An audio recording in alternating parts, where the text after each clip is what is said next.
She ran to the door, opened it, slammed it. "Good night," I said, and then finished my bottle of beer, thinking, I wonder what's wrong with her tonight. Then there was a man with little tiny legs running back there. He had this long body, and these little tiny legs began where an ordinary man's legs would be. And he ran along on these little tiny legs, packing baskets of food for the lesbian in back there.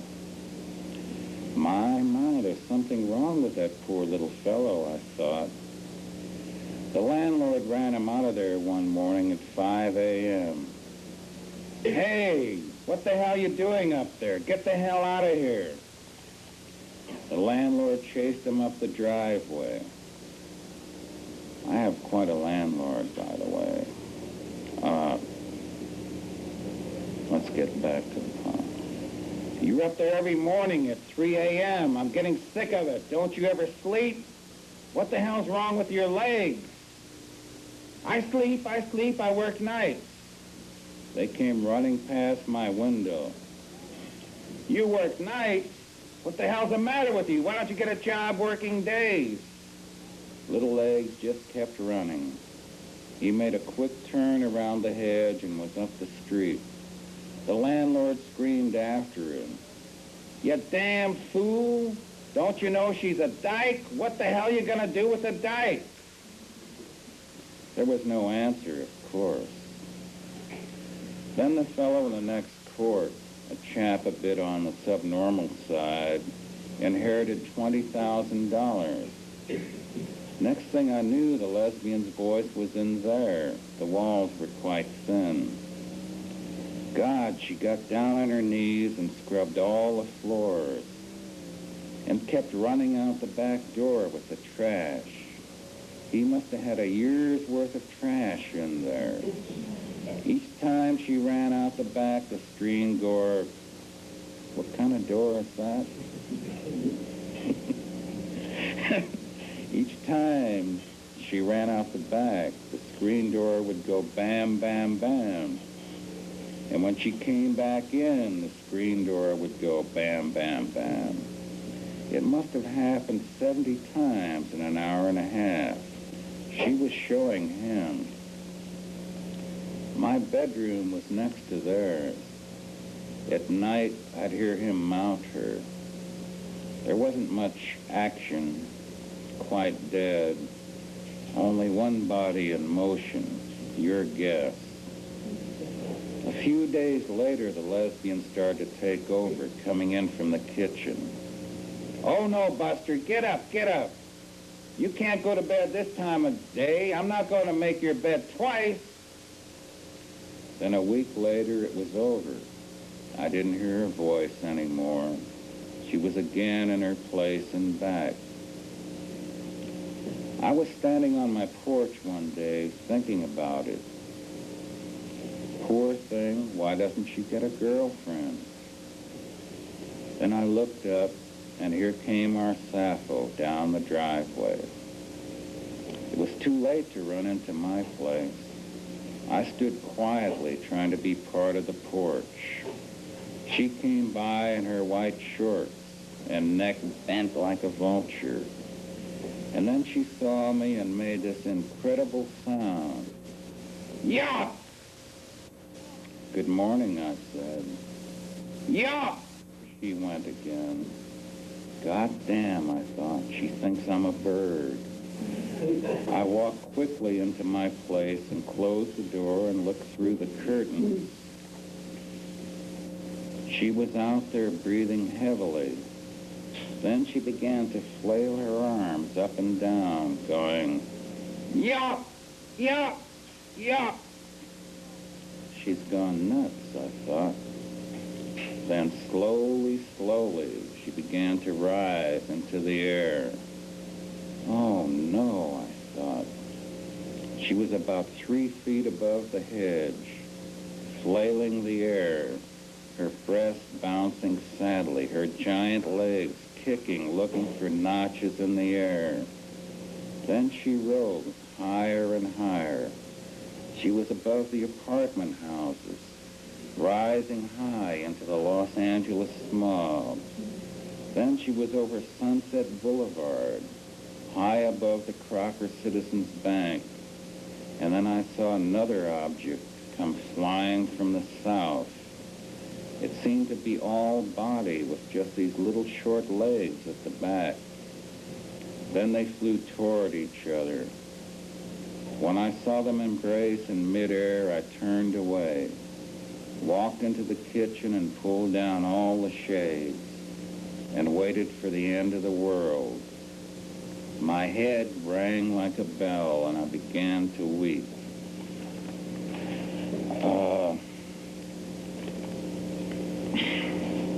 She's still back there, by the way. The only way I could get rid of her was make her fly away.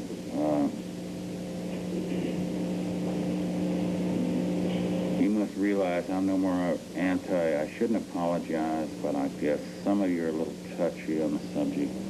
I'm no more anti-lesbian than I am anti-shoe or homosexual or anti-whiskey. So, I think I'll read one more and we'll take a 5-minute. Is that allowed to take a break with all this gizmo stuff going on? Can you cut it off for 5? I'll read one more. We can take 5? Okay, man. Thank you.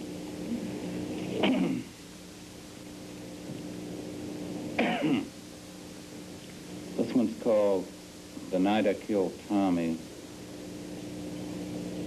The Roach Hotel is still there, and you walk by the desk clerk, and it's not the same desk clerk of 15 years ago. But the elevator is the same, and he watches you get on with her, same wire front, and you turn a handle on the side that points to the floor desired, and the elevator smells like piss and rocks and rises and trembles, slowly, so slowly upwards, you barely feel the movement. And there's the 3rd floor, and you get off, and she has the key out, her door opens, and she puts on a light, unshaded, and you have time to see a wall full of roaches slide under the paper. Where the wall had no space uncovered, there are now only 4 or 5 roaches, too old or stupid or bold to move. And they sit there waving their feelers at you. And she's already pulling her dress off. You don't look.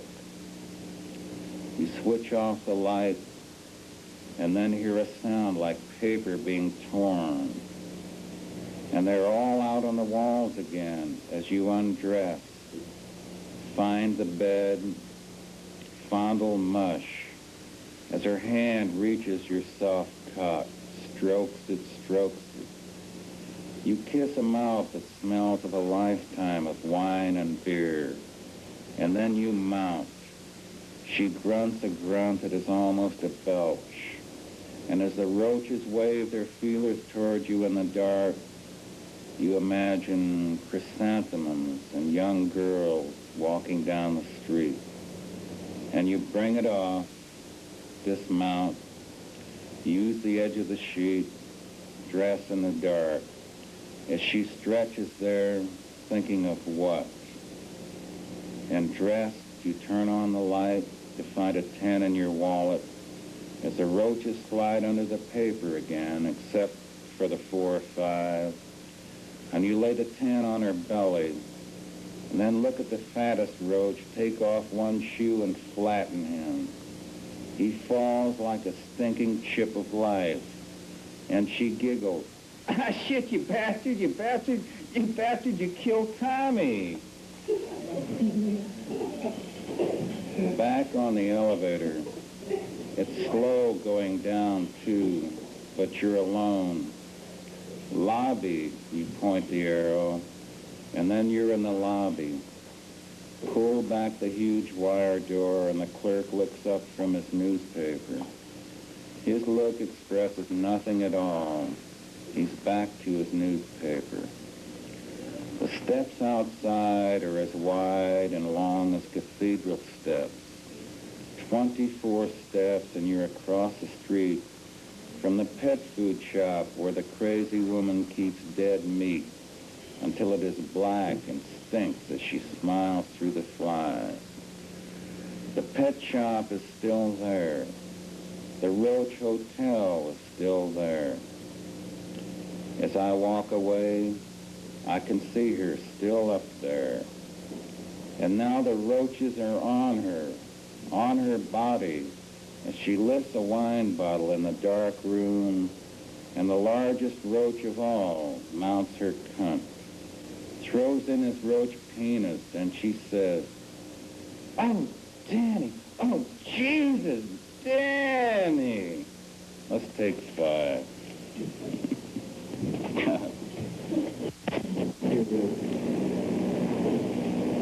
Oh, got a hair hanging. How long's that hair been hanging down? That's not... Oh, God. Our last shot on 2 good horses. It was about 10 years ago at Hollywood Park. I had a shack job, 2 cars, a house, a dog as big as Nero drunk.